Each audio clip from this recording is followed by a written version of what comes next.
Well, El Clasico has always given us fantastic games, but as always, at the same time, been pretty one-sided affair, Jason. Fnatic are in fantastic form as well, with 4 wins and 0 losses since making that roster change. Yeah, they've been playing extremely well, considering everyone was really skeptical about Yellowstar coming in as support, not sure if he'd be doing too well, and then, of course, having a new AD carry Pushu coming into the lineup. But it seems, because him coming to the lineup, he's kind of pushed every single member of Fnatic to the next level. Everyone's been playing so well and really stepping up for their team. And today we will find out if Fnatic can keep up that winning streak here against SK Gaming. We'll have to see.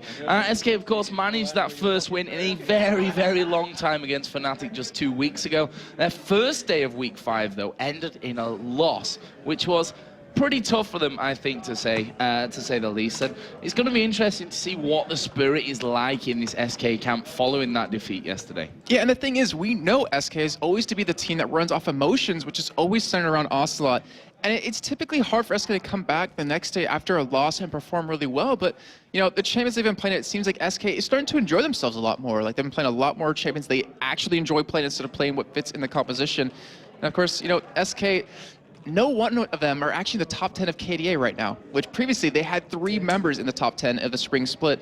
And with SK being in last place, they really need to step it up if they want to have a chance at the World Finals, because remember, they were there last year. They want to be there again, and they have a long road ahead of them if they want to get there. Yeah, and that's what it's all about, this summer split.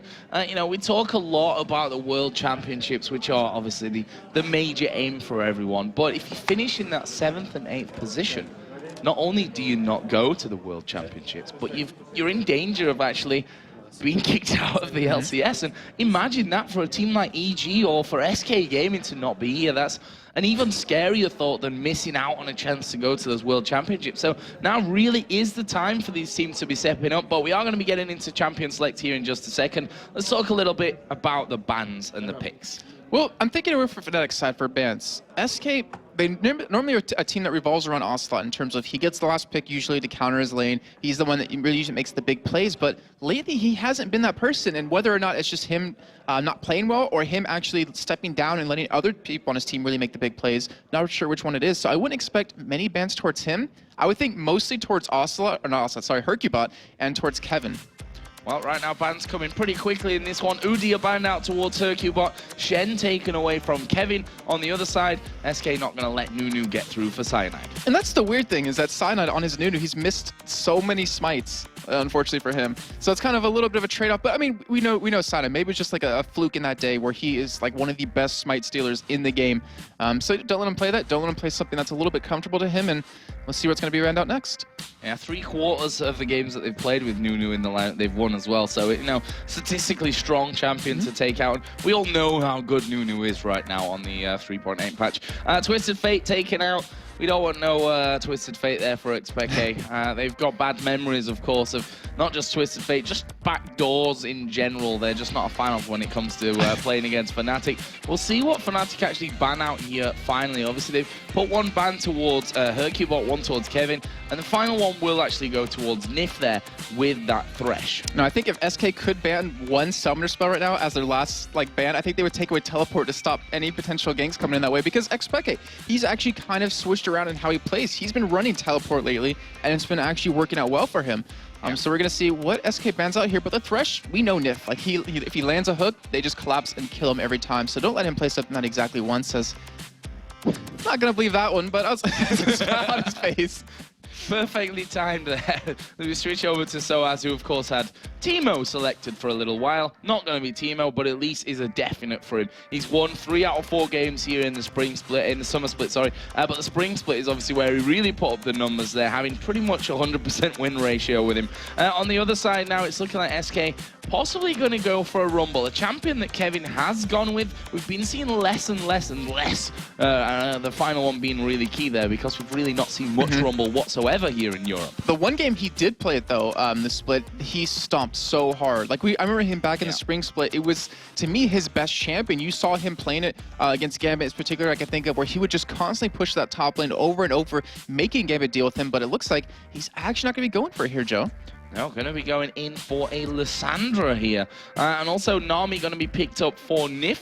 Has obviously played Nami before, 2 games, lost both of them here. So not maybe the best of luck for SK so far to have this Nami in the team. But let's see what Fnatic go for you. Because on the jungle side of things, you know, Udia's gone, Nunu's gone out of there.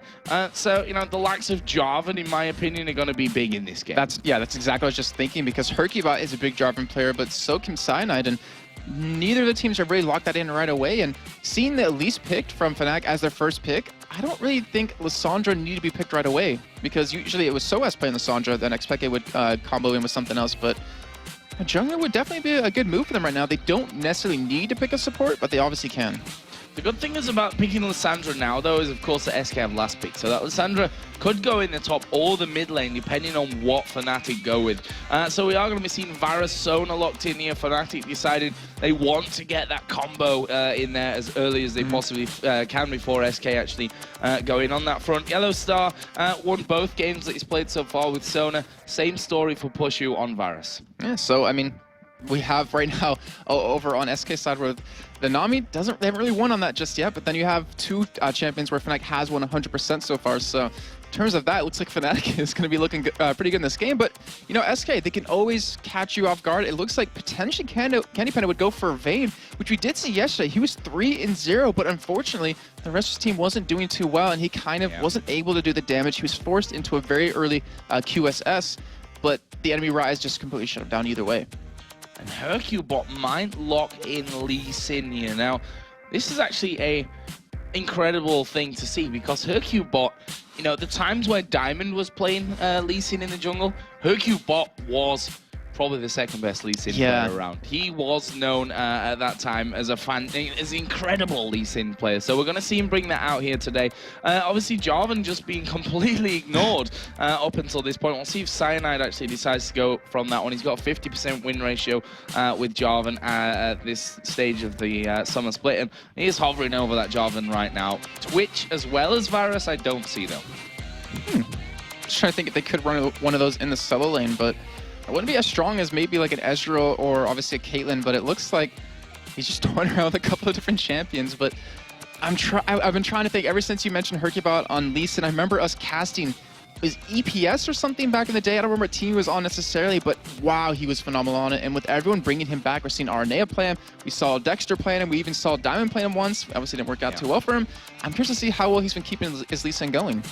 Well, Fnatic here locking in that Jarvan, and also a Ryze picked up for this one. I think that's a fairly safe pick at this time, knowing that SK could bring a different champion into that middle lane, because they can technically move that Elise into the mid lane as well and have Ryze in the top, depending on which matchup they really want to be going for in this. So let's see what SK go for as their final pick. And we talked about how Oslo always likes to leave that pick for him until last. Yesterday, we actually saw them do that differently, and against Meet Your Makers in the week before as well, they actually picked it halfway through, but it looks like they're going to be returning to that now that they're on the red side here and going for a possible Orianna last pick. He's been playing a lot of Orianna lately, and I kind of want to touch on the Ryze real quick before this gets locked in, because Ryze is a really good counter to Vayne. Just because you're mid-range, you've got the same spell range versus her auto-attack range, so you can lock her down, and if Vayne can't move around, can't kite, then she's easy to kill, and especially with the whole lineup that Fnatic has. But it looks like that Orianna does get locked in here, so also going to be on this pretty much famous Orianna, and I'm actually trying to think, because I don't know if this works, but if you put the ball on Lissandra and she uses her, or initiate her E to get in, does it stick with her? Yeah. Huh, so that is a possibility for a ball delivery system. I am saying that. I'm believing in myself here on this one. I believe so. You're the Rhythmist guy, so you know you should be telling me the answer to this one. But we're going to find out about that one. Kevin obviously playing this Lissandra in the top lane. It's going to be Ryze versus Orianna in the middle. Xpeke is going for teleport right now. And now if you think back to halfway through roughly of that spring split where Alexic had a bit of a phase with Ryze where he'd always run that teleport with him, and he was always, you know, ward at the back of the team when they were fighting and just coming in from the other side and really causing some problems with that teleport Ryze. We'll see if they can go about it here as well. As a bit of a cheeky grin there from Cyanide just before we get underway. And yeah, I mean, we've been seeing a lot of people switching over to teleport middle. Like Charu kind of is creating like a fad here by everyone running it because it's so strong, but it's really interesting to see how different people use it differently. So there's like kind of two things that have really come through with it. So one of them is you be really aggressive early on, you make ganks happen in lanes. The other version of it is you keep it for more late game where you can get that split push pressure on and then kind of join the fight a little bit later. So expect he's been more towards the former of those two, really trying to interact quite a bit, and I wonder if he's going to keep doing that here. Well, we're going to find out here in just a short time as we start to load ourselves up into the game.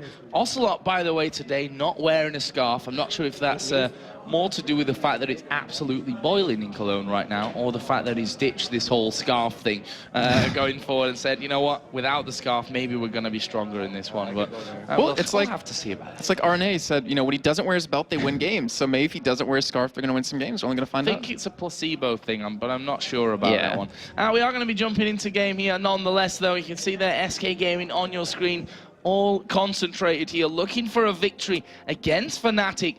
But they, of course, have a bit of a woeful record in this El Clasico matchup. They've picked up just that single victory for 19 losses, and they'll be hoping that it doesn't move to 20 here today. I don't know. I don't think Ocelot would agree with that, because in his mind, they're stomping Fnatic. They're 1-0, yeah. So let's see what happens, as you heard in the video. But, I mean, you're definitely right. 19-1. That is such a huge, I don't know, a confidence booster to Fnatic. But then again, SK picking up that win 2 weeks ago has to make them want this game even more to show that, yeah, we can consistently beat you, Fnatic. And right now, they're grouping up bottom here, and looks like Yellowstar's just going to ward up and head towards that top side. So he will be safe here.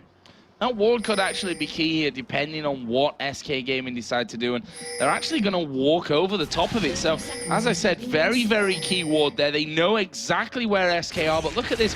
SK, they've not put a single ward down on the entire map up until now. Obviously, the only man with wards now at this point is going to be Nif, the support player, so we'll see exactly what Fnatic decide to do. They see SK now headed back over the top of that ward. They see them stood right on top of it. SK have no idea where Fnatic are. Oh, this is going to be so deadly right here. Like, we could see a major fight break out. And honestly, I don't know which team will be strong in the situation if they do go for it. But this will give one team such a huge lead if they do go for it. And if they actually back away, if Kenny Panda and Nif are backing away to go towards top lane, then that would mean only 3 members would be sitting at this red. And that was an easy triple kill.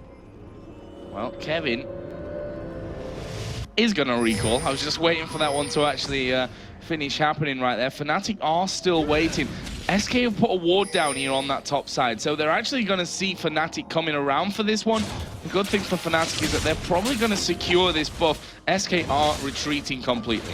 And the thing is, it actually stops Hercubot from counter-jungling Cyanide, and also gives Cyanide a little bit of an early advantage just because he already is at his buff. He's already going to be able to take it.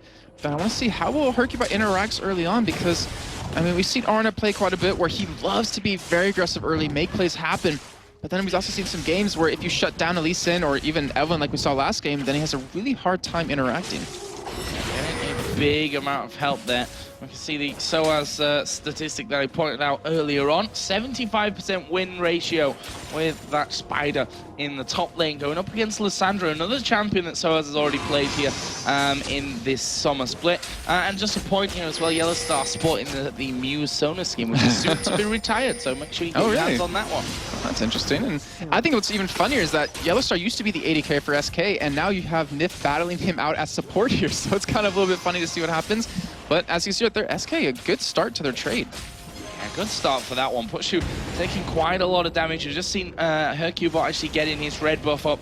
And we see Jarvan waiting in the wings as we are going to see them going in on towards Kevin. Are they going to be able to actually finish him off? And that's the beauty of that Lissandra, the mobility that she has. And if Sunday waited like half a second longer, he actually might have been able to see Hercubot come right through that trap, pick up a kill. But a nice bubble lands on Putshu. Yeah, Putshu in trouble from this one. He's actually going to be forced to burn his barrier. But look at Candy Panda. He goes low. He's used barrier. Flash away from both. Yellowstar going to flash in, but he missed it. He didn't actually time his auto attack there well enough. And Candy Panda's going to get away. And look at Nif. He's hammering away on Yellowstar right now. Candy Panda a little bit scared of getting in, especially now as Xpeke going to teleport down to this bottom lane. There's a tumble away from Candy Panda. And there was a whole lot of action and no kills. Yeah, and Xpeke burning that teleport, and we talked about him trying to be very aggressive with it, likes to make a lot of plays happen right now, and unfortunately it didn't work out for him.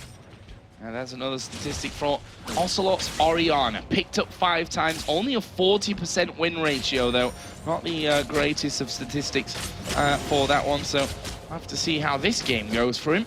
I'll say El Clasico, whilst it means technically the same as every other game in the league, it's Fnatic versus SK. This game means a whole lot more. Yes, yeah, it definitely does, especially to the people who are playing this game, considering the long history between the two. But so far, we actually have a nice CS lead for Ocelot, considering Xpeke did use that teleport and did have to leave lane. And we do see Cloud9, he's sticking around. He wants to make something happen on Ocelot. And you see him, he's hugging that top side right now because he knows that Hercubot's right there. And he knows if he does need to get out from a gank, he has a safety net. Yeah, I'd say a bit of damage exchange between the two mid laners. Hercubot just coming in, giving Ocelot that extra bit of shield. Force Xpeke to stop attacking him. AD carries, they've been very, very lively in this one as Ocelot again takes a burst from Xpeke. Offers a little bit back up there, and it's a bit of a back and forth this bottom lane, this middle lane. Hercubot did just come down, but with the retreat there of Fnatic, it's pretty clear that he's gone over a ward. Well, the thing is, he saw Cloud9 coming down from middle through a ward over by the red bush, so he knew that Cloud9 would try to go for a bottom lane gank, so he just getting there in preparation, but Soaz being very aggressive on Kevin here. Gonna go into him, but I don't think he's got the damage. That cocoon might change things up, though. It's a good portion as the Ignite goes in as well. Soaz is gonna flash for this one, but is he gonna be able to turn things around? Kevin thought about coming back in onto this one, and in the end, Summoner's burnt across the board, but no first blood. Wow, and that was a really aggressive flash. So I was almost dying under that turret, but obviously was able to escape here. And with having no flash up right now, Hercubot's coming around the side to go for a gank. And Ocelot and Xpeke there again, just facing off in that mid lane. And Ocelot's winning out in terms of the farmers. Hercubot comes across there onto Soaz, gets a cocoon for his pleasure, and will end up just backing away from it. But there's a big disparity there in the farmer. 10, 12 CS lead already, carving itself out for Ocelot. Yeah, I was looking at items too, is that Xpeke, he didn't go for any sort of mana or mana regen item as his first, buy coming into the lanes, which you typically will see on a Rise. He went for boots because he wanted to be able to dodge the ball coming out of Ocelot, but that means his tier is going to be a little bit more delayed, his house is going to be a little bit more delayed, and Ocelot can use that to his advantage. If Hercubot can come in for a gank, that could be that first blood. Well, lots of ifs and buts right now. This game's staying very, very entertaining at the start. Wushu once again puts out a bit of damage on towards Candy Pan, and these two been pretty volatile in this bottom lane up until now. As Hercubot once again visits that top lane. Cyanide going to get into the brush as well. So this could end up being a 2-on-2 encounter as a lot of damage comes into Soaz. The Q from Hercubot actually missing as we see Cyanide going to be falling into the middle of the pack. Soaz has gone very low here. He needs to be careful about when he comes back into it as the ultimate gets used on towards Cyanide. He has to flash away as Hercubot gets in there as well. They've locked up Soaz. Last second repel comes out. Well, they won't be able to save it, and he might go down here as well. Q has connected. Hercubot goes flying under the turret. He waited for the last hit on Kevin. I don't know why he didn't go in there. He waited for Kevin to get the turret aggro before he followed up the Q. What? I'm so confused why that just happened, but either way, they still get first blood, they still get 2 kills, but you did see that kill go over to Cyanide, and wow, Kevin getting so lucky right there, hitting level 6 while chasing them down, being able to use the ult on the Cyanide, and eventually being able to pick up the kills. Yeah, we always like to say that that was definitely calculated from Kevin, but you know, in the heat of the moment, sometimes you do hit level 6 just as it happens to count for you. But that is a nice couple of kills, and obviously they did die in the end. Picked up second Doran's blade, Doran's rings there, and I think he started Crystalline Flask there as well. Yes, he did, because I saw that earlier in the team, and he was only niff with wards when I looked. So started with a Crystalline Flask, double Doran's ring he went in. That's how my brain works sometimes. I have to go through the steps. And a Negatron cloak coming out as well. But Hercubot is trying to go for some counter jungling right here. They do see Cyanide right there, currently sitting on that ward, and Cyanide doesn't know. They do just kick him away, and he does smite and take it. So good job to keep that away from Cyanide, or more importantly, keeping it away from Xpeke, because a Rise with blue buff, that's pretty much a necessity on him for him to stack his tier, which at the moment he currently doesn't even have.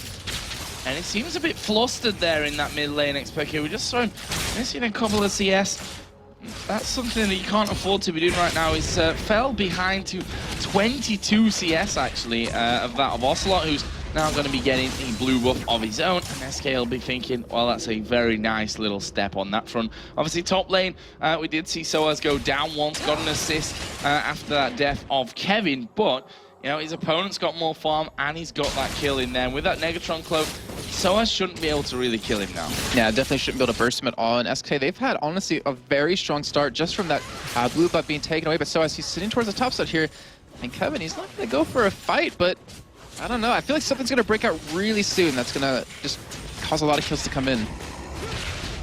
Cubot getting himself that red buff as well.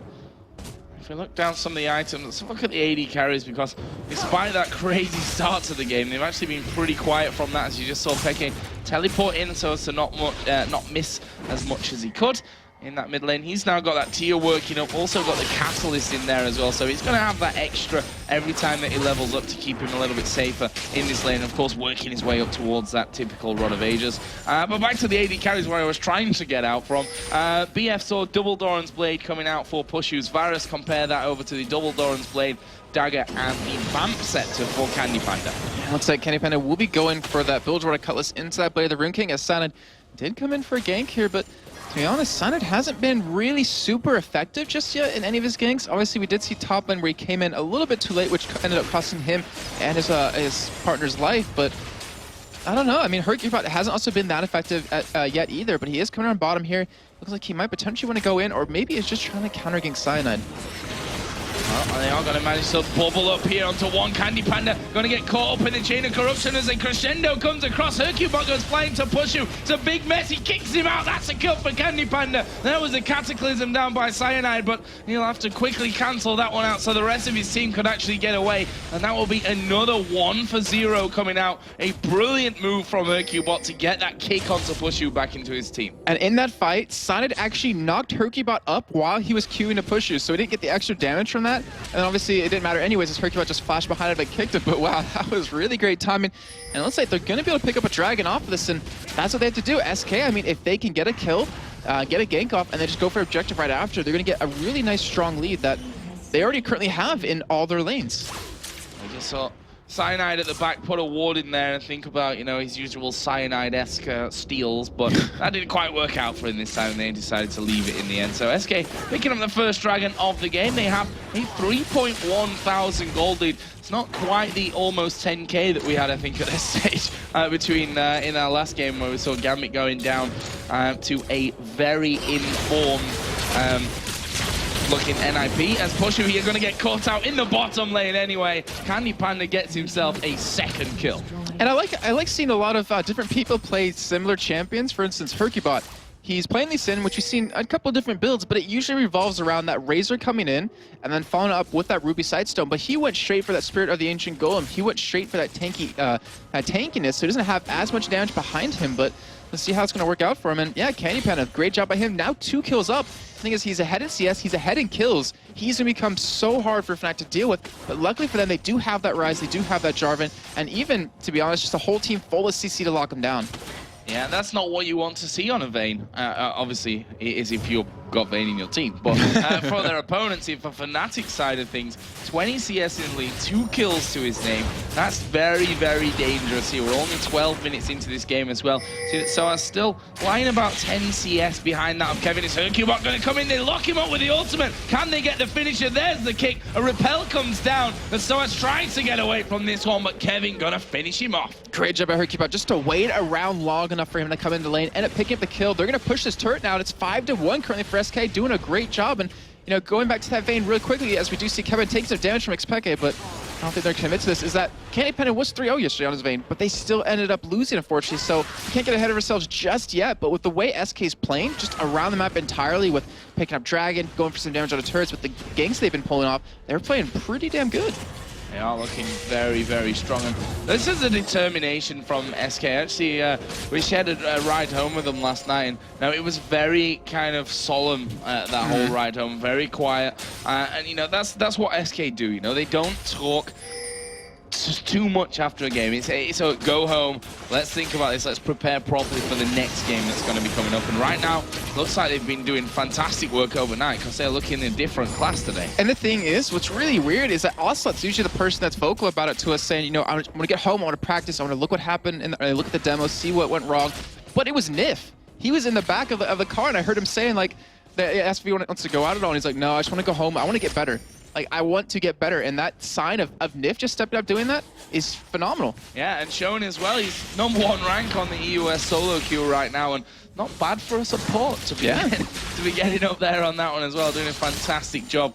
As get back into that mid lane action, obviously not seen too much of it, and we've had a switch as well. Since that death in the top lane, Soaz I think got bored of being ganked and has come down to this middle lane to try and get himself some extra farm there. He's put obviously Xpeke then into the top lane to go up against Kevin's Lissandra. I think Darian's watching this like, tired of being ganked. You're only 0-2. I was like 0-7 at this point in the game. So, but yeah, as soon as he switched up, he wants to get a little bit of free farm here, and it's going to help out quite a bit, but okay, what's he going to build towards? It looks like he actually will go for his Rada Aegis first. Hercubot, he's waiting on the backside, but remember, they did see that ward go down, and he's not able to make a play happen just yet. But so, SK still one turret up, still one dragon up, 4 kills up, and having that nice about 5,000 gold lead. It's just about how they kind of use this to advantage, because if they look at CS, I mean, look at that quote-unquote middle lane difference with Ocelot versus Xpeke. 167 to 116. That is ridiculous, and we all know how strong an Orianna can be if she does not get put behind, if she's allowed to free farm like this. If she hits the shockwaves. That is also true. That is one thing it really comes down to, you know, a miss or a hit with the shockwave can decide if you win a team fight or not. And we'll see how on form Ocelot is with that a little bit later on once we get towards that team fighting stage. Probably not going to be too far away, as obviously those turrets have started to fall in here again. The current gold lead, 5,000 and a bit for SK Gaming, so looking very, very strong. 15 minutes into this game. The question is, though, can they hold on to it? And the funny thing is, in the video we heard before this game, Fnatic admitted that, you know, some of the games that they've won against SK, they probably shouldn't have. They'd fallen behind. They were, you know, got a little bit too cocky, or SK got a little bit too cocky, or weren't decisive enough, and ended up losing those games here. So as, is he trying to bait them out? He doesn't know they're SK there, decided, though. you know what? We're not going to go for that. His back away smartly, but I mean, yeah, I mean, we could all agree that Fnatic should not have won those games, but you always have Ocelot saying to us that just for some reason around that 40-minute mark, someone just seems to throw and we lose the game against him. But as you saw in that 60-minute game with 4 Barons taken by SK last time, they were able to pull that one out. And Xpeke, he's going head-to-head against Kevin. Yeah, he is. He's putting down a lot of damage onto him. Got him to half with that one combo coming out. And that might be the key from SK, you know, if that happens to them over and over at 40 minutes, don't let it go quite that long. That might be the key here for them to actually picking up a victory. Right now, Fnatic are pushing in on towards that top turret. Ocelot and Hercubot still, you know, sorting out that 2-man roaming gank team, trying to get in there on the action. They've not really been too successful with that one, obviously. Soaz was there and was able to get away from them before. And something that I really would know if SK's fixed overnight is the fact that they played Levendogs yesterday, ended up losing to him, but the thing was, they shut down Zoro, who was playing Ryze in the top lane very well. But then they let him free farm. They let him catch up in CS completely, and he was also the key reason that they ended up coming back and winning that game. So has SK fixed that overnight? Are they going to let Xpeke free farm in the top lane? Because right now, he's starting to catch up here in CS a little bit. Well, SK are looking for complete control of the map objectives here, and they're going for Dragon number 2. Fnatic aren't really in a position to do anything about it, and that will be second Dragon in the game and a 5,000 gold lead. But they need to reply to this. They can't lose that mid turret. Looks like they will be able to get there in time. I was actually expecting SK to maybe go for a fight, but unluckily for them, Yostar did have enough wards down to spot that happening, but still, that's 2 dragons being taken away, and Fnatic, they're even being counter-jungled. You saw that one small Wraith up. Look at the CS now. It's 60, let's call it, between Ryze and Orianna. So we'll see if they are able to stop Xpeke really farming himself back into this game. The difference between Elise and Lissandra is now pretty much bang even. So Soaz's lane switch there has really given him a little bit of time to work on that one. Between the AD carries, 135 to 149. So there still is a disparity, but actually Pushu's done a good job of bringing that one back. It was looking to be a bit more severe earlier on. Yeah, and considering Candy Panda has that Blade of the Rune King done, that makes her 1v1 potential so much higher. So he's definitely been doing a great job farming up, staying range as much as possible. With that Bloodthirst, they're going to be healing up enough. Not to mention Yellowstar's been giving some good support, but Cyanide, it looks like he actually did sneak in there, but Kevin, actually no, he didn't. Sorry, he was standing on the ward. His just portrait was covering it, but Kevin did back away in time, and Hercubot gonna get interrupted, and he's like, "Come on, really? You didn't even attack me. You're just gonna cocoon me and walk away." max range Cocoon, just to be annoying there to stop him from recalling. Right now, SK pushing down towards it, so it's taking a bit of damage, but not really much more than a tickling here as we see Soaz going on towards Ocelot. There is a Cocoon landing, but they'd already turned away, and now Hercubot's actually coming in from the side. I think he was itching to press Q there and then getting on top of him and kicking backwards in towards Ocelot, but I think he was yelling ball. Yeah, SK are really right now playing things safe. We saw that one earlier on where Soaz was recalled in the mid lane and they were in the brush off to the side. And that's a kill that, you know, sometimes you'd see SK going for it, and they're bringing out an edgy kind of play style here that they obviously don't want to be making any mistakes now or later on in the game, as Xpeke going to get in here on towards Kevin, the Rune Prison, stopping him from getting away as he uses his ultimate. There's Cataclysm down. Don't think it was really needed, but it gets used, and that's a kill back for Fnatic. Kevin out of position. And more important, the kill goes over to Xpeke, who's already far behind, so he's going to get a lot stronger. But in the meantime, SK, they're pushing that bottom turret, and honestly, they should be able to pick this one up here, so that should take them 3-1 in turrets. But still, Fnatic holding on quite well right now, and a lot of big items coming in as well. So the Rod Aegis is done, that one's stacking up. The Abyssal Scepter done on a Soaz, so it's going to make Ryze even stronger since he doesn't buy the Sword Boots, just to kind of get the extra longevity in the fights. And even the Haunting Guys, so Soaz going for his patented penetration build here. We'll pick up the Sword Boots really soon here, but Yellowstar might get caught. Oh, he's going to be in a lot of trouble. That's a great crescendo. Here comes the Chain of Corruption, and they're going to go for the fight on this one. Yellowstar did go very low, but they've got the kill onto Nif. Peke picks that one up, and Fnatic are going to go hunting here. Cyanide going to get destroyed by the shockwave coming out from Ocelot. Will they keep pushing over for this one? Ward over from Soaz to check out the situation, and they decide to back off. That was such a great crescendo and follow-up by Pushu, but they weren't able to make anything happen. Now Hercubot will take his damage here, but it's only Sin. He can escape pretty easily. So in the end, it was only a 1-for-1, but honestly, it could have been like a 0-for-3 for SK if Yellowstar didn't get that perfect crescendo off. Yeah, it was a fantastic crescendo, saving them, no doubt about that one. So that leaves us at 6-3 in kills. SK still got turret advantage. They've had both dragons up until this point, and they've got a gold advantage from that. I mean, the farm, we can check back onto it now, 180 to 240, so it's hanging still around that 60 CS mark as Peke gonna catch Kevin out here once again. Already half of his health gone, and Peke is gonna get ulted in there by Kevin. Peke right now doesn't have a flash to really continue with this one. He's obviously gonna get slowed by Kevin as he chases as well, and I think he's decided, should I keep going? Yes, he should, because there's a spider crawling its way up the river here, and Kevin now becomes in all kinds of danger. There is the push away from Kevin, and there is a repel to follow up from Soaz. Gets kicked away, but in comes Cyanide from the side, and while Hercubot is Lee Sin, one of the reasons why we all love to hate him, that mobility is just too damn. I don't love to hate him, I just plain hate Lee Sin every time. But yeah, it was a good job for Kevin to escape there, wasn't being knocked down, but we just saw Xpeke's damage. I mean, in the fight previously, he didn't do that much, but in like one little bit of a combo, he got Kevin down to half health, so great job by them. He actually did go for his Archangel Staff early before it was completed, but looking at items just really quickly, because there's two key things I wanted to point out. Hercubot has his Aegis, so he's going to get that Runic Bulwark very soon, which means obviously he's going to have more magic resist for everyone on his team. But then you look at Candy Panda, he has his QSS done already. We saw last time in the game versus Leminox, he went for his Blade of the Rune King as Zeal into a QSS, so this time maybe SK wants to go for fights soon, like some team fights happening right now, which is why they'd have these items a little bit earlier. Yeah, it's taking them ages to get that. Probably needed it earlier, like you said. Taking them ages to get that? Never mind, Jason. Went straight over the top Freak of your is head. making all of our puns bad right now. Yeah, so that QSS in there, as you said, needlessly large rod. It's all Freak's It took influence, needlessly I'll tell too you. many 8. No, I'm done. It really is Freak's influence bringing us down here in Europe. Needlessly large rod in there as well for Kevin. So we saw those little 1v1s that he was having earlier on with Ryze towards that top side. We'll see how that one all starts to develop now that one's in there. The thing is, Candy Panda, you know, because he's not going in for that damage here, he's going to probably hinder him, at least at this point, but the fact is if he's dead anyway, then he's got no damage. Exactly. So, you know, it's kind of a trade up there on that front. And the thing is, he went for his Silverbolt to level first, so he's going to be doing, obviously, that % true damage to whichever target hits 3 times, which right now, I mean, you look at Xpeke, you look at Sana, you look at Soaz, they're going to get very tanky very soon, so he has to have that damage, and I know SK sit on top of Ward, and this could be bad for them, but they're just waiting for that Dragon to spawn. This one will be the 3rd of the game for them, and it looks like Fnatic is just going to give this one away yet again, but they might actually push middle here and try to get that turret in the meantime.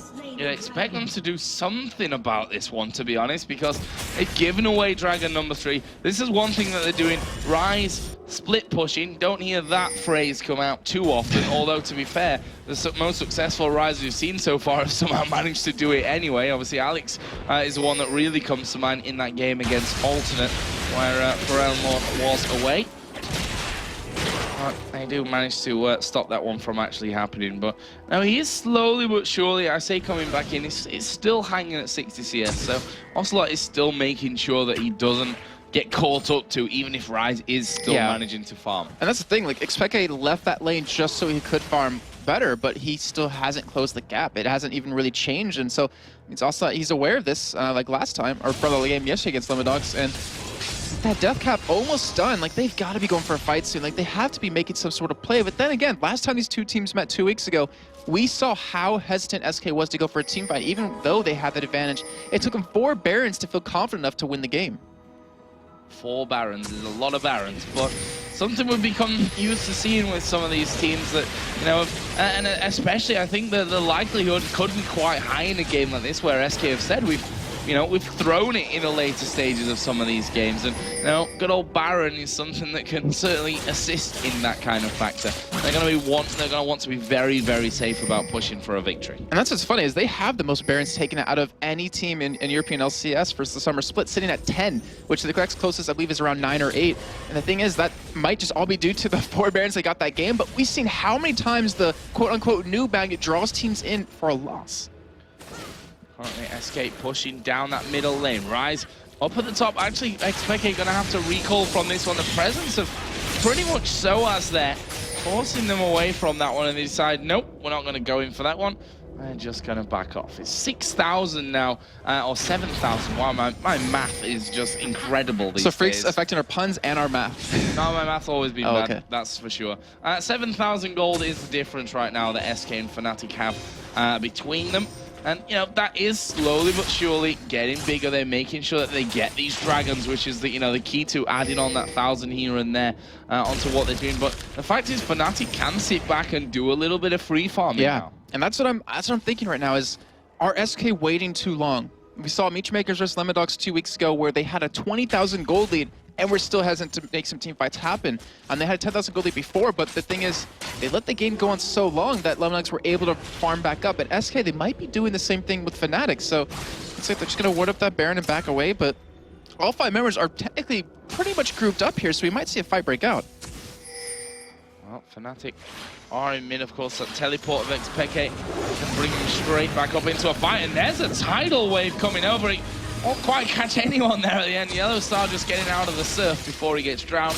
And, well, he stays safe on that. No fight, but there was a long range on it. It's not exactly the fastest moving of things. Yeah, it's kind of like a Magikarp splash. Doesn't really do much when you see it coming at you, but he's going to clear out the ward. He still has the Orca, though, so it's like a battle of vision. And we have to point out, Yellow Star, when he first moved to support for Fnatic, he got caught out so many times clearing wards out, but we're seeing right now a completely different Yellow Star where he's actually being a little bit more hesitant. He's not just running in there, he's waiting, you know, for his team to back him up, because he knows he is a crucial part to the entire combo of Fnatic, and if he dies, that will most likely be a lost fight for them. Yeah, he needs to get that crescendo off. That's, you know, if he dies afterwards, okay, but as long as he gets it off. The crescendo off and in the right place, then pretty much done his job for that fight, and then it's up to the rest of his team to really be laying down all that damage. At this point now, it's kind of a back and forth here. The fact that Baron has started to get a few more wards attracted to it to get that vision high and make sure they can see if there's any sneaky attempts coming in tells me that we're probably not too long away from seeing a fight around Baron. Obviously, for now, his fight's around wards. But right now, look at Expeke. He's split pushing the bottom. He's only has a 40 CS difference between Ocelot and SK starting this Baron up. No vision on it out of Fnatic here. And I'm not even sure they know what's happening.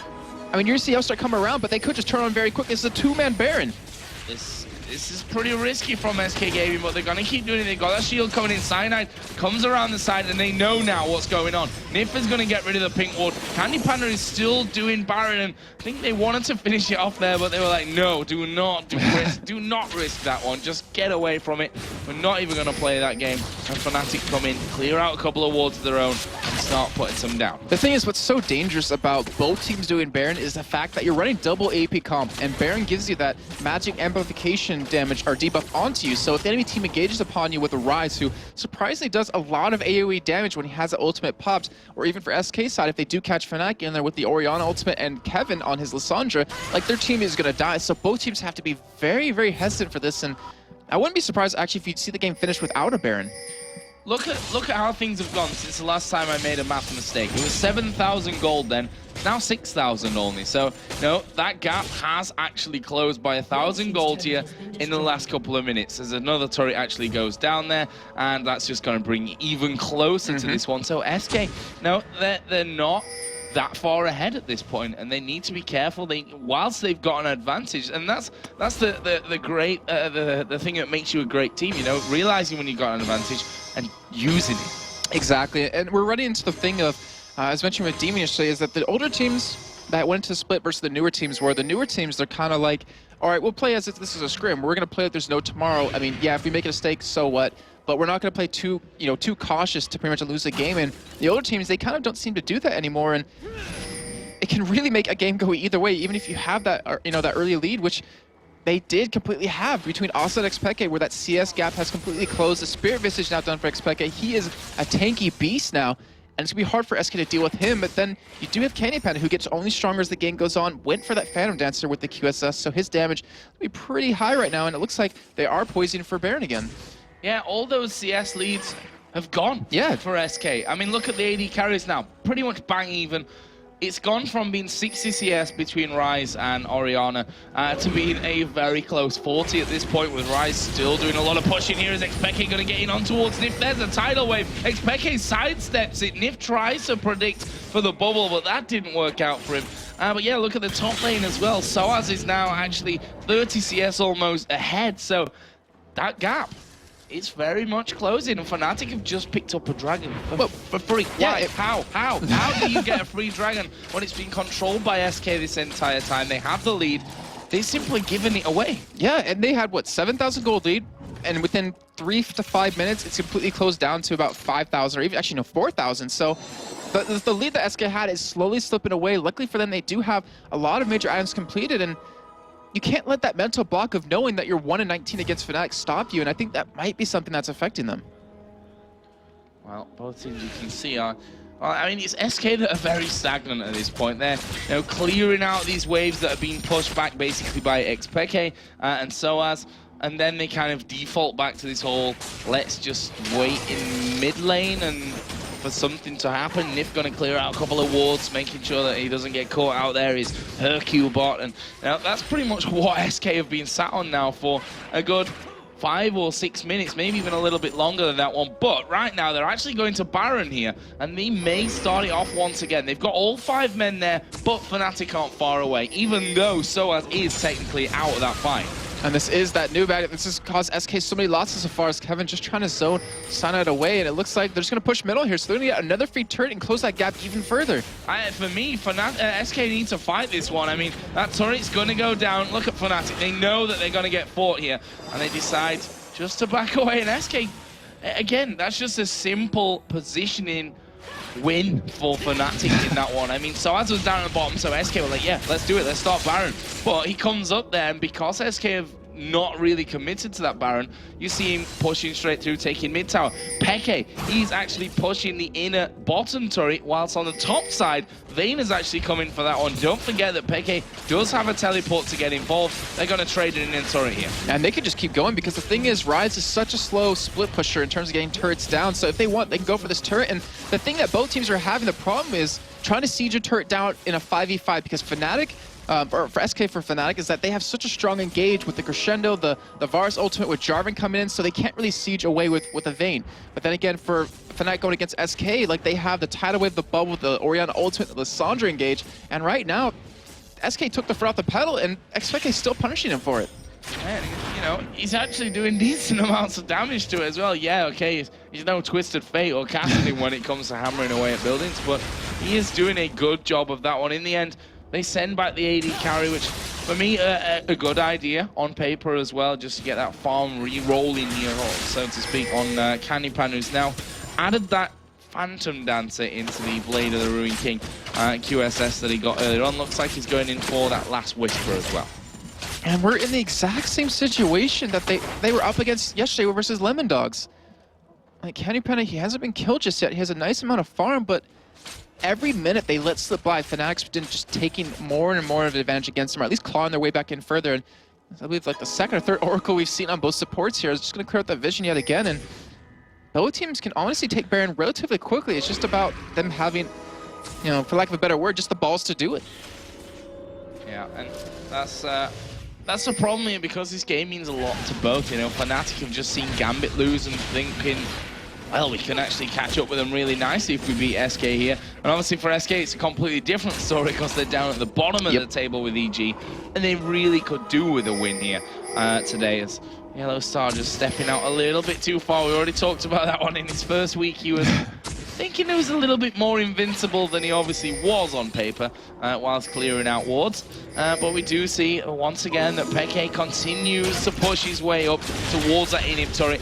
SK have started off the Baron. Can Fnatic react to this? Because SK has to punish Fnatic for doing this. They have to punish that Xpeke is there, and we do see them taking some more damage, but they're going to be going for Baron here. It's already relatively low right now, but the thing is, are they going to be able to finish it off? Will Fnatic be able to stop this here? And Sonnet, he's already making his move over there. Nif missed the bubble, but they do get the Baron. They managed to get Baron. This is big now for SK Gaming as we see them going on towards Soaz. He will actually flash away in the meantime. So Xpeke has taken down the inhibitor turret in that bottom lane, and he's going to put good damage through onto the inhibitor itself. If my eyes don't fail me, I think it's on about half HP there as we see that teleport coming. He goes back to a ward on near his wolf camp, and that will be safe for now. But a good pickup after all for SK Gaming, and they've managed to keep the inhibitor alive. That's the big thing. Okay, they've lost the turret, which in itself is a massive deal, but the inhibitor's still there. There's no super minions coming up. Yeah, this should be a sign for them just to push bottom. They need to stop Xpeke from constantly pushing that in, and they might decide to go for that here, because now with that Baron, they have the regen, they have the damage to pretty much siege away at a turret, and it's just all about whether or not they're actually going to do it. Push you double buffed up right now. Infinity Edge, Bloodthirster, last Whisper. He hasn't even gotten his tier 2 boots yet, so he's going for some pure damage. He's kind of going Genja-esque with no attack speed on Varus. And now Xpeke's like, all right, you're going to push bottom. I'll go top lane and start pushing that. Yeah, it was pretty obvious that was going to happen from Xpeke. Up to just less than 30 CS behind now. So that just goes to show how that one has changed. But look at Ocelot's items as well. Rabadon's Death Cap, Void Staff, Fiend's Unholy Grail with the Haunting Guys and the Sorcerer Shoes in there as well. He's going to be doing a lot of damage, and we harped on a little bit about Shockwave and how it's going to be the all-important thing, which it probably still will be at the end. The funny thing is that we've not seen a team fight. Yeah, I was actually just going to point that out. We haven't seen one yet. It's just all about skirmishes and duels, and I don't know, with that Leandri's Torment done for Soaz, if he can keep harassing a little bit, he's going to do some good damage onto SK. As you see Hercubot, that was, I believe, like 2 spells already taken down a good chunk here. And Kenny Penny's trying to push into this turret here. They have Kevin on the side, so he's going to be the one to really engage over that wall. And if they get that ball in there perfectly, SK technically could win the game right now, because remember, we're 37 minutes in. Death timers are extremely long, and all it takes is one good team fight to win a game. One good team fight, and Kevin off to the side. He's the man to watch here. This is very Pharrell and Lord-esque. We saw him coming from this position earlier on in the season and absolutely decimate his opponents, but will that happen here today? There's Nif getting caught out. Peke now on a killing spree, and that's simply because he had vision of him and he decided, you know what? I can get this guy down and run away before anyone can do anything about it. And they're the kind of opportunities that you can't give freely to Fnatic. And now by killing Nif, they're pretty much backing away. SK's like, all right, we have Baron, but we still can't fight 5v4. And that Baron pretty much just meant nothing, SK. They didn't get one thing accomplished from that except taking it away from the possibility of Fnatic's grasp. And now Fnatic, they're going to go for Dragon here. So they're going to close this gap, this gold lead even more. And we're almost at a pretty much even game completely across the board, Joe. Yeah, and that's with that Baron in there as well. I mean, it's really quite incredible how Fnatic have managed to keep a hold on to this one. I think it's partly to do with the fact that the SK have been very, very wary of where they're going to be pushing their advantages and how they're going to do that one. Fnatic challenging here for this Dragon. That's a Baroned up team there that's walking away from that fight. They don't want to get involved with it. That shows how careful SK want to be about this whole game. There is a Dragon going down, and that is less than 3,000 gold now. 2,500 it's sitting at. Not to mention, there's a lot of farm bot lane right now for them to pick up on top of that. And you do have Merchants picked up for push you, so definitely not going for any attack speed. But both teams, like, I really wish I could just get into their mind and see what they're thinking, like why they're not fighting just yet, what's stopping them.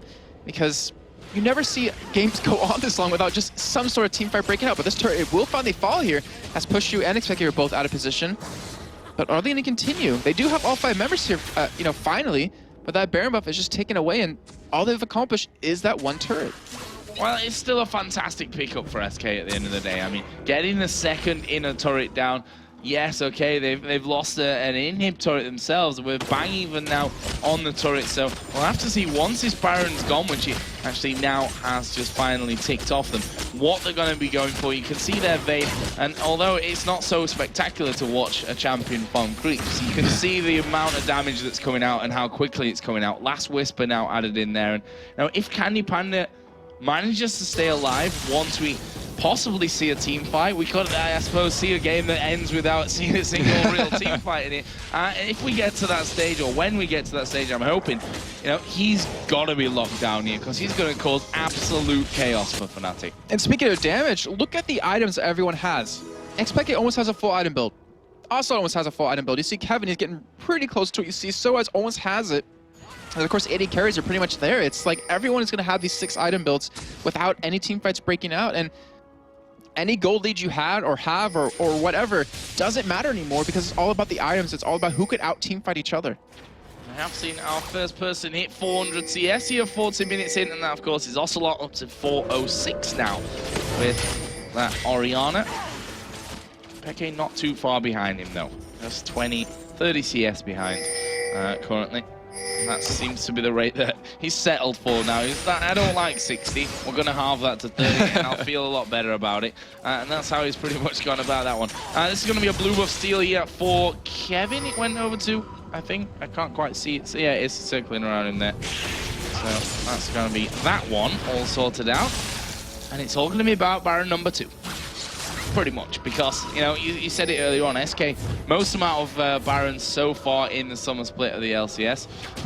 So you can expect more than 1 Baron from them per game, and especially in this game, which just dictates the fact that we'll be seeing more than 1, maybe even more than 2 in the long run. And the thing is that SK, like you said, they have the most Barons taken in the summer split of our European LCS, but they're also the 5th slowest team at picking up the first Baron. So it kind of shows that if SK is going to win a game, they usually do it with multiple Barons. Like, they haven't really easily been able to win a game, unless it's a stomp, without that Baron buff. So Fnatic knows how important it is to them. They're going to actually look to contest it this time, as they're just setting up wards everywhere, clearing out vision. And currently SK doesn't really have any vision around it, and it's going to be up in 30 seconds.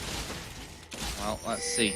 This could be another case of SK being out positioned, but they've got the beauty of that middle lane is obviously they've taken the inner turret there. If Fnatic outplay them and say, okay, we're going to get Baron, SK with that can take at least the inhibitor down with it as well. So we'll see what they decide to go for. In the end, Fnatic, of course, don't have that Baron at their leisure right now. It's coming up in 5 seconds. On the flip side of that coin of SK pushing middle after the Baron is that Expected, he has his teleport available. If he wants, he can go back to pushing bottom. He can 1v1 pretty much anyone, I'm pretty sure. And they might be able to get a free inhibitor off it, so that would pull SK away. And if they get a ward down onto Baron, he can just teleport in and join the fight. And that might be the plan that they're going to end up going for. Well, they're headed Baron side right now. And if, of course, Oracle to clear out, you can see a recall there from Peke. Not quite so significant because his teleport is up and available for use right now. Fnatic coming in around the side here. And this game is balancing on a knife edge right now. And you see Yellowstar, he actually picked up a Mikhail's Crucible, so he's going to be getting that, you know, free QSS basically to someone and the 15% of their max health as a heal. So depending on who he uses it on, it can really make them pretty strong to fight. But we do have SK, they're going for Baron here. It's already down to about 2,000 health, and they're going to get this for free. They are going to take that one for free. That's a massive pickup as he going. They've managed to catch out Yellowstar here. Puts a good crescendo down, but he's dead. Ocelot picks that one up. A chain of corruption just stops them in the tracks there. Pretty much spreading all across the entire team for them. And, you know, that was all about disengage, really, from Fnatic. What they threw down, the crescendo, that chain of corruption, was all about to stop them, all about stopping them chasing in. But now SK have Baron number 2. They've just won a decent team fight, and they they're gonna look for inhib turrets. And because of the way SK's been doing Baron, starting it, stopping it, not too confident, they just went straight forward. They just manned up like, all right, take it down right now. And you saw Fnatic wasn't expecting that. They came in a little bit too late, and it cost them that fight. But we do see the QSS actually used by Candy Panda, so Fnatic, if they wait a little bit longer, they might be able to actually go for a fight here. SK has to be very careful. If they lose this fight with the Baron, they're going to lose at least one inhibitor. Yeah, but that was without a shockwave from Ocelot as well. He did not use shockwave in that last battle, so we'll have to see. Now, that in itself, not just the damage, but the crowd control that's going to bring straight in there, dragging them all down, is going to be a massive thing for SK. But it seems like Fnatic have actually done enough from this one to force SK away from now. I can't see Fnatic leaving their base and getting caught out by that bush because, well, why? Baron's down. They've got no towers really to push. The waves are pushed against them. I'd be very surprised if they went out that far right now. And you can see that they're actually going bottom side of the map here where that lane has been pushing. And it looks like Dragon just coming back up. They might be able to go for that, and also they might be able to push inhibitor down because they're going to have all their CC available here. But like we were saying before, Baroned up SK in a 5-on-5 fight. They should have the advantage right now. But Fnatic, they're back to about a 5,000 gold deficit, but obviously it's going to be closed up here with this Dragon. Going to be brought back a little bit from that. SK completely headed themselves home, and there is the Scimitar picked up, added in for Vayne. That's how you say it, by the way, with that cool accent. See what he can bring. So what item did he pick up, Joe? A pickaxe. He's still got that one as well after finishing off his last whisper.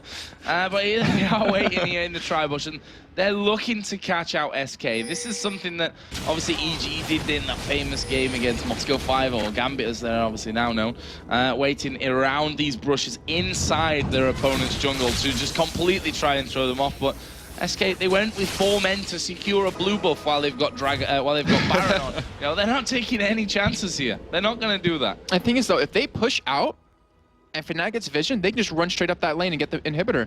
So SK has to be very careful where they do show themselves as instead of 4 men. Now they're like, all right, let's go 5 to red this time just to make sure to secure it. Because right now, they know something's up. They haven't seen Fnatic in a long time. And Fnatic, I'm not sure how much longer this is going to work out for them, but SK, they're going to push middle here, it looks like. And Fnatic, are they going to respond by pushing bottom? Because it might turn into a base race. It's going to turn into a base race. Well, Sona's recalling from this one. We see Hercule, Ocelot, and Nif, they're all going to recall. Everyone's and all back. of Fnatic's recalling as well. And it's a big recall party going off in there. Actually, SK decided to stay a little bit for this one. They've still got 4 men actually there. That's Alessandro just putting a ward down towards the back. We'll see if they can actually finish off this turret. His Pushu comes around, his piercing arrow is very, very painful at this point in the game. You can see him there hitting for around about 900 on towards the minions. And in the end, what could have been an extremely exciting occurrence didn't occur. Yeah, I have to apologize for getting people excited right there. You got me excited. I was expecting, and then they're like, no, let's back away. We've seen how this can go wrong for teams, quite often. But we're gonna go back to just farming up now, Joe, as we still have that 30 CS difference between Xpeke and Ocelot. And Ocelot almost has his items fully completed. It looks like Xpeke has his done, and everyone still just approaching that full 6-item build. And it's just gonna come down to that one fight. That's all it really needs to be. Just one advantage in a fight. As long as you're not left with just one member, you can pretty much take the game off this. And SK, they're being defensive for the first time in quite a while, as Fnatic was the one to push up. And that Baron, it's going to be done pretty soon. Actually, it's already done. Yep. So now, what did SK accomplish with the second Baron? Unfortunately, nothing. But still, look at it this way. They did take it away from Fnatic having the possibility of taking, so they did at least keep that in their favor. That is definitely a plus point from their side. See, the Zhonya's really starting to come down. Actually, Kevin had his Zhonya's quite a while ago, which just makes him pretty much impossible to kill anyway, because of obviously how his ultimate works in there. It's almost a mini Zhonya's itself. We've got one over with Elise, with Soaz. We've got one with Ocelot's Orianna. Actually, Ryze, he's up at full 6 items. He might even end up selling Spirit Visage or something as we go further in, although with that double AP, it's always a nice thing to have that extra big chunk of magic resist coming out. Yeah, and SK right now currently have half the amount of Barons they had in the last time these two teams met. I wonder if we're actually going to hit 4 again, but they are going to go for push bottom here, trying to get this turret. But now, with the presence of Fnatic, it looks like it's enough to push them away. Or is it? That ball It's basically the thing that's scary here for Fnatic, and for me that's one of the annoying things about Orianna, that you don't just have to look at the positioning of the team, you've always got to keep your eye on the ball, because if you go in a wrong position, you're in trouble. And we see right now SK trying to use positional advantage to get in onto that inhibitor turret. They've taken it down to half, but Fnatic, they've got back around and it's still hanging on. And with Baron coming up momentarily, it looks like SK are just going to wait for that to come up, then go for another push here. But that was a good job of them. I mean, they pushed bottom for an bottom inner turret, and then ended up getting more damage onto inhibitor turret. So it's taking, wow, a lot of damage right there. And that is not a good sign for him. No. Vayne hurts. There's no doubt about that one. Candy Panda is a painful thing right now. It's actually a flag coming down on top of him.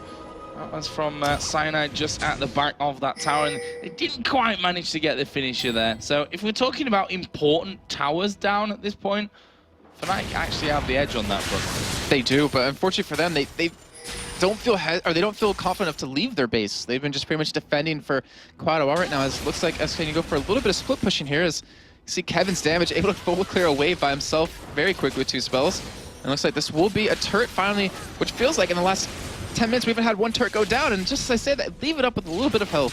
One more hit. The ball can't do it, Ocelot. And neither can Candy Panda, apparently, trying to get in there.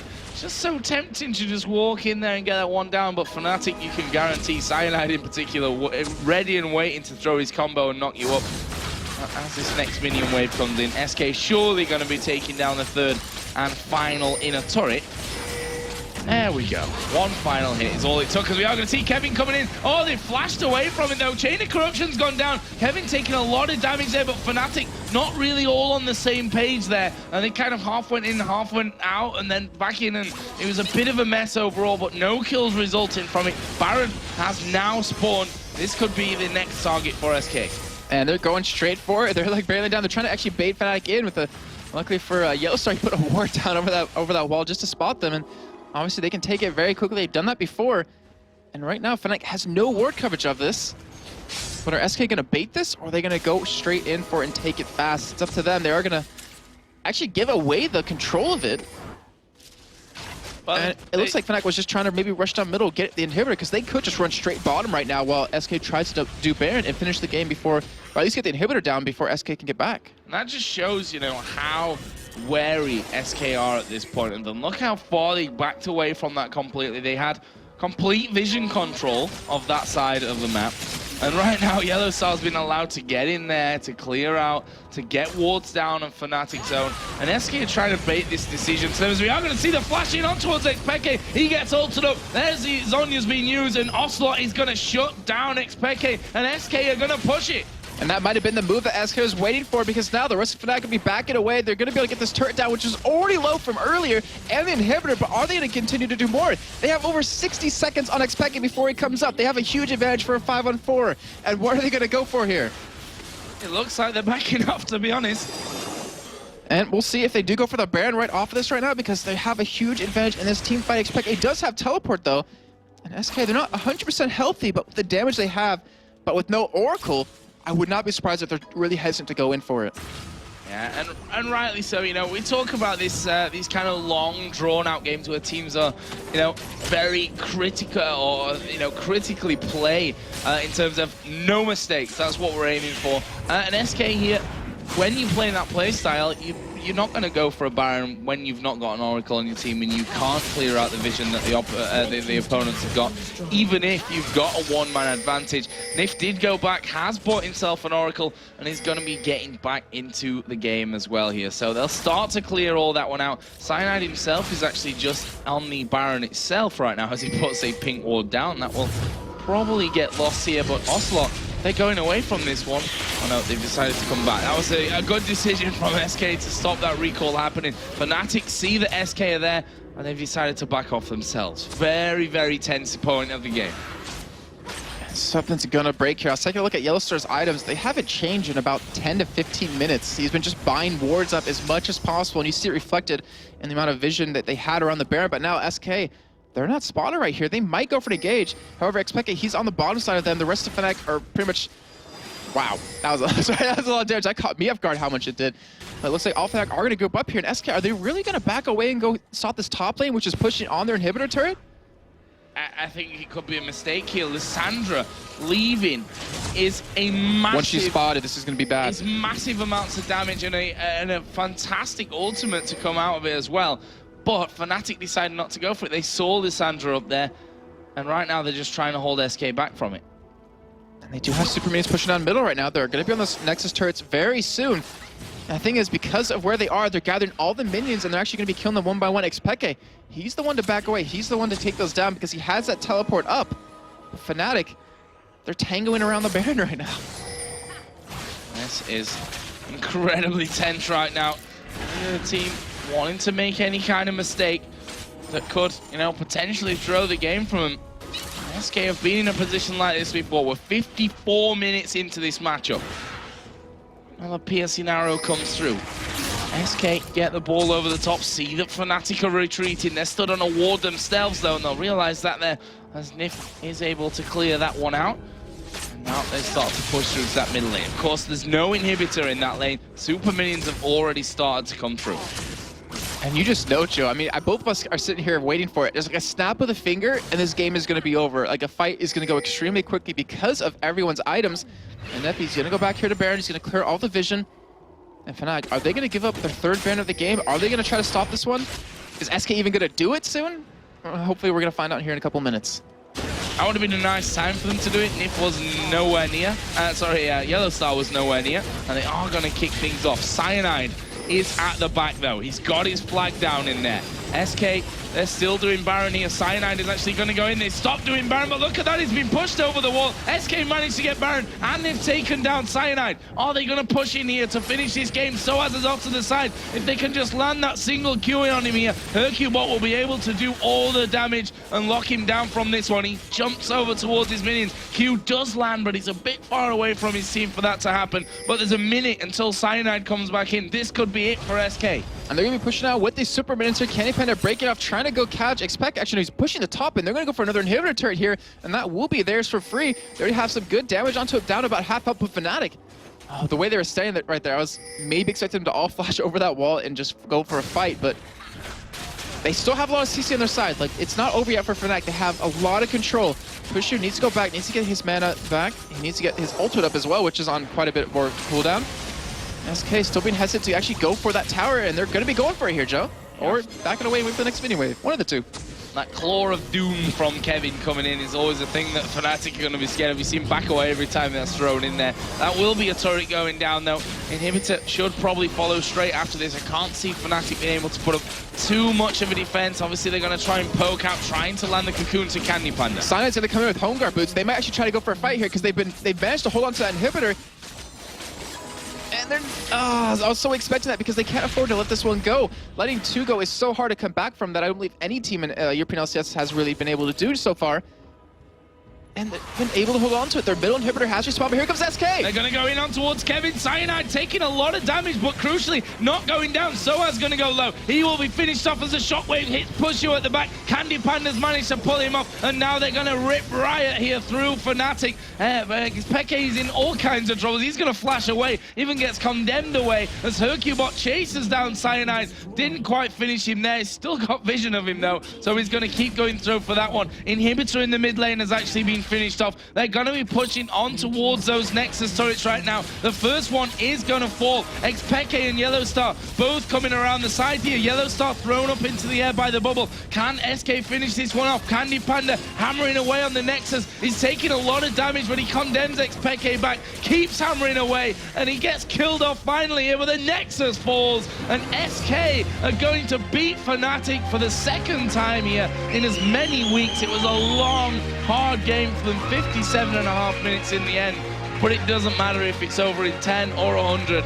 It's a win that SK Gaming were desperately needing coming into today. And I guarantee Austin's looking at it like, yeah, we're 2-0 against Fnatic, not 19-2, but that was still really well played. Both teams really wanting that victory, as you saw throughout the entire game, just how long it lasted, how hesitant both teams were being. And look at SK, like they are so happy. Their faces, their grins, their smiles, they feel so good to come out with a victory on that one. Yeah, and look at Fnatic as well. It was a long, hard game for them anyway, that they were behind in for a long time. So I think it's kind of easier to take that kind of defeat where you've held on for so long. And, it never really... and there were times where it started getting closer, but there wasn't a massive chance there for Fnatic where you would have said, oh, if they'd have just hit that one spell, if Ryze would have caught that person out, or if Push would have focused someone different in that fight. There was none of that. It was just a case of SK taking a little bit longer, really, to execute what was almost rightfully theirs, the way that they build that one up. So, as I said, a much-needed win for them. It's going to be another massive confidence booster for SK. Yeah, I like how you point out Fnatic. I mean, they looked happy. It wasn't like they're really down themselves. I remember after DreamHack on the bus back to the hotel, I was talking to Nif, because he was really down that day, because obviously SK wasn't doing good in the first week, and I was asking him, is it harder on you to lose a game in a landslide, like you get stomped, or a game like this, where it's really close down to the end? And he said, the games like this, he enjoys more, because you don't look back at it like, what would have happened? It's the games that are stomps that really kind of affect you. So both teams, pretty happy about it. They played extremely well, and it's just that one little catch, that one little mistake that can win you the game 50 minutes in. Yeah, I mean, we saw that game was pretty much all about 1v1s and tiny skirmishes. There was very little when it actually came down to team fighting. Apart from, I think, it was just that was the team fight we saw. Yeah. There was only one. It was at the end. It was definitely not the most team fightiest of games. That's a real thing, ladies and gents. But yeah, a really strong win for SK. That's obviously going to give them a much-needed boost down at the bottom, not in terms of confidence, but in terms of their actual position. However, EG are going to be playing later on, and that puts even more pressure on EG to actually come out and perform. Yeah, because if they lose that one, they will be pretty much solid. Well, they currently are solid eighth place, obviously, but then you have to look at it as, man, we have a lot of games to win if you want to get to those top 6. Because it's all about the World Finals. EG was there last year, so was SK, so was Gambit, and all three of these teams, I mean, you have to look at it week in, week out. Are they going to be able to accomplish what they honestly probably feel like they should be able to? Well, who knows? The league is so close right now that even those guys at the bottom could end up by the top by the end of it, and that's the beauty that we've got right now in the season. But that's it from us. We'll be back, obviously, a little bit later on. Welcome, HerokuBot. Great game for you guys. Been able to take Fnatic down again. Let's start from the top in your Lee Sin pick. Heard some junglers like Diamond saying, I don't think he's that strong anymore. So why did you pick him in this game? I think Lee Sin alone is not that strong. It's true. But if you pick Lee Sin with some combo like Lissandra, it's very, very, very strong because the enemy just can't move and you can kick him out of the team fight pretty easily. And if you're fed in early game, you can get very tanky and you can play double AP setup like we did. Absolutely, and you guys banned out Twisted Fate and Zed, but still got split pushed with a teleport Ryze. Is that something you strategize against, especially when you're going up against Fnatic? Well, when we play versus Fanatics, we know they will split push. Like we know it's not a split push, it's PK split push, so it's very hard to deal with it. And so we ban TF and Zed, and he still split push with Ryze, and like he put on us a lot of pressure with this, but somehow we engage a team fight because we got Lissandra, Lee Sin. We wanted some hard engage to counter the split push. So we were a bit ready to this game and it works well. And you guys had a very big advantage in the early game. And it seemed like there was someone holding a sign, do not throw, do not throw. Are you not maybe becoming a bit too afraid to finish the game or to go in? I think it's not a problem we got right now. If I remember the interview in the previous part of the season, it was already a bit the same for us. Problem to finish the game. So we have to work on it, we know. We train every day right now to improve ourselves and our team play. And we will fix it, I hope, for the playoff. And then we will see. All right. Thank you very much, John. Thanks.